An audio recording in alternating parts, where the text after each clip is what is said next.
Pernah nggak sih kalian perhatiin, kok kayaknya beda ya rasanya jadi MC di acara online sama di offline? Kelihatannya sih sama-sama ngomong di depan umum, tapi ternyata tantangannya beda jauh loh. Nah, hari ini kita bakal kupas tuntas apa aja sih perbedaan jadi MC acara online dan offline.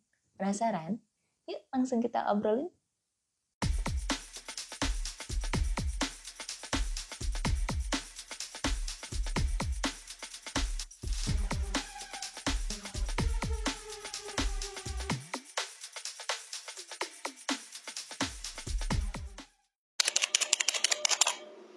Oke, kita mulai dari acara offline dulu ya.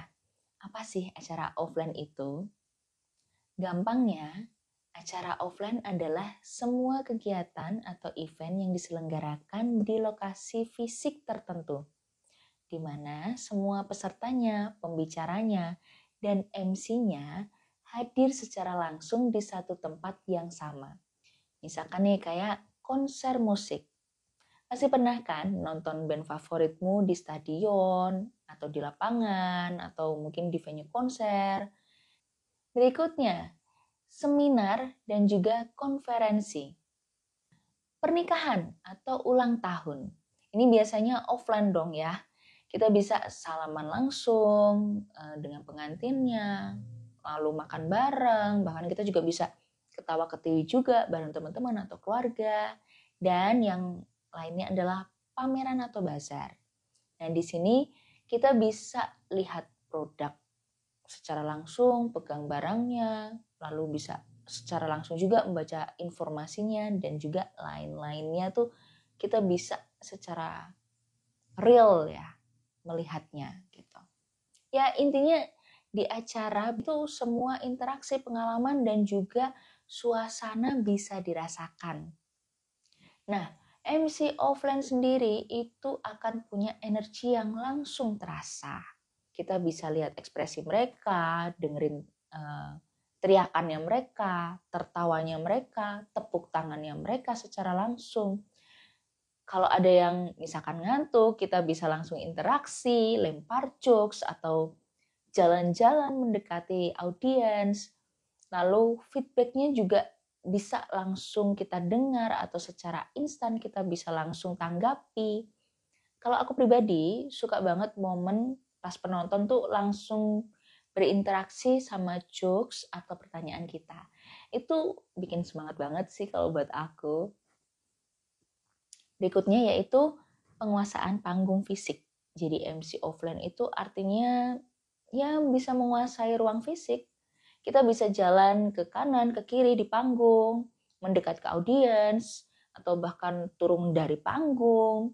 Dan gestur tubuh kita jadi powerful banget buat menarik perhatian. Karena kita secara langsung bisa memberikan nih penampilan kita juga. Ini penting banget biar nggak monoton dan penonton juga nggak bosen. Selanjutnya yaitu manajemen suara dan juga audio fisik. Kalau di offline kita harus jago banget ngatur volume suara biar kedengeran sampai baris paling belakang. Jadi kita nggak perlu tuh yang namanya teriak-teriak supaya semua orang sampai yang paling belakang itu mendengar suara kita.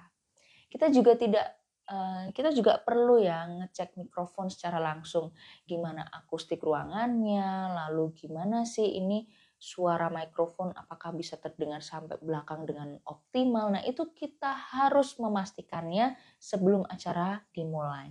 Tantangannya adalah memastikan suara itu clear di seluruh area. Jadi nggak ada yang berebet-berebet atau putus-putus gitu ya. Apalagi kalau venue-nya tuh lebar, luas, dan juga gede banget. Berikutnya adalah tantangan teknis real time. Kendala teknis offline itu bisa macam-macam. Mic mati mendadak, sound feedback, atau proyektor error. Nah, kita harus siap nih improvisasi sambil nunggu tim teknis membereskan ini. Nah, ini biasanya butuh ketenangan dan juga kecepatan berpikir. Kalau acara offline itu kan tatap muka secara langsung. Nah, kalau acara online adalah kegiatan atau event yang diselenggarakan dan diakses secara virtual. Biasanya itu menggunakan platform digital atau internet. Jadi, semua orang bisa ikut dari mana aja, asalkan punya perangkat dan juga koneksi internet yang mampu. Kenapa sih sekarang banyak banget acara online? Ada beberapa alasan utamanya nih. Jangkauannya lebih luas, itu yang pertama. Ini adalah keuntungan paling besar. Acara online bisa diikuti semua orang atau siapa saja dari seluruh dunia tanpa terbatas jarak dan lokasi.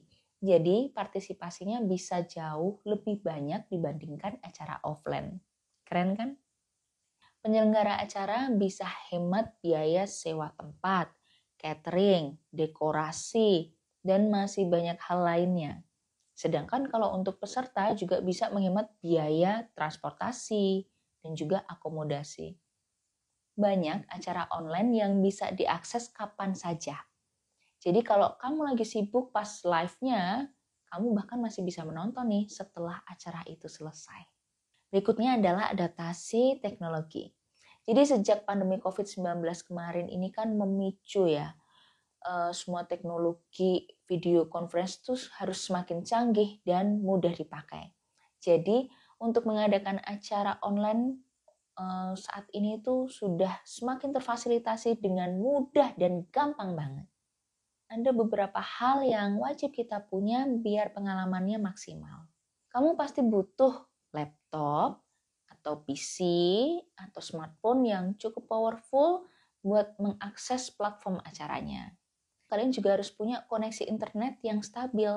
Jangan sampai ya ini koneksi internet nih nanti mengganggu acara yang sedang kalian ikuti. Ini penting banget. Tanpa internet yang stabil, suara bisa putus-putus atau gambarnya nge-lag, bikin pengalaman menonton tuh jadi kayak kurang nyaman gitu. Apalagi kalau nonton konser, wah udah lagi hype-hypenya, tahu-tahu ya stuck dia. Berikutnya yaitu headset atau speaker yang jelas. Jadi ini membantu supaya kalian juga nggak cuma denger yang suaranya berbet gitu ya. Supaya suara MC-nya, pembicaranya, atau pemusik terdengar lebih jelas dan fokus.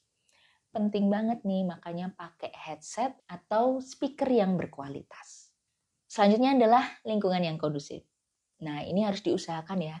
Mencari tempat yang tenang dan minim gangguan, supaya kamu bisa fokus mengikuti acaranya. Berikutnya, kalau tadi kita sudah mengenal acara offline lalu online, ada satu lagi yaitu hybrid. Nah, hybrid sendiri ini adalah acara atau gabungan antara offline dan online. Jadi sebagian peserta nih hadir secara fisik di lokasi, sementara sebagian lainnya bergabung secara virtual dari rumah atau kantor mereka. Jadi bisa menonton secara streaming. Kalau hybrid tuh situasinya gimana sih? Nah, bayangin gini, ada konser musik di Jakarta, tapi tiketnya tuh terbatas. Acara hybrid itu memungkinkan penonton di Jakarta datang langsung ke venue. Sedangkan para fans di luar kota atau luar pulau atau bahkan di luar negeri itu bisa tetap menonton live streamingnya dari mana aja. Atau di sebuah seminar misalkan, pembicara dan beberapa peserta utama ada di venue. Sementara ribuan peserta lain bisa mengikuti via Zoom atau mungkin streaming di YouTube.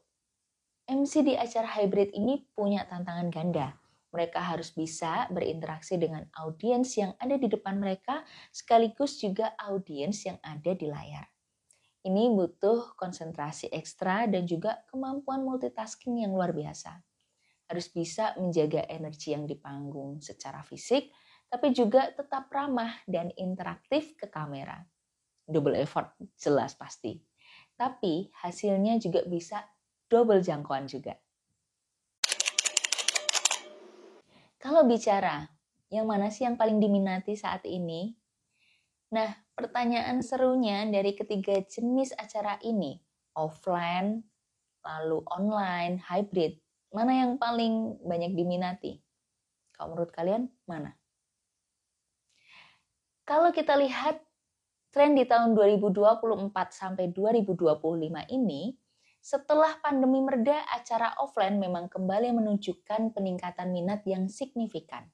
Orang-orang udah mulai kangen nih sama interaksi langsung, suasana keramaian, dan juga pengalaman real konser, festival, atau pameran offline yang akhirnya sekarang kembali diminati dan diserbu ya rame-rame. Nah, interaksi manusia yang lebih nyata, lebih terasa, dan pengalaman sensorik yang kaya jadi daya tarik utama.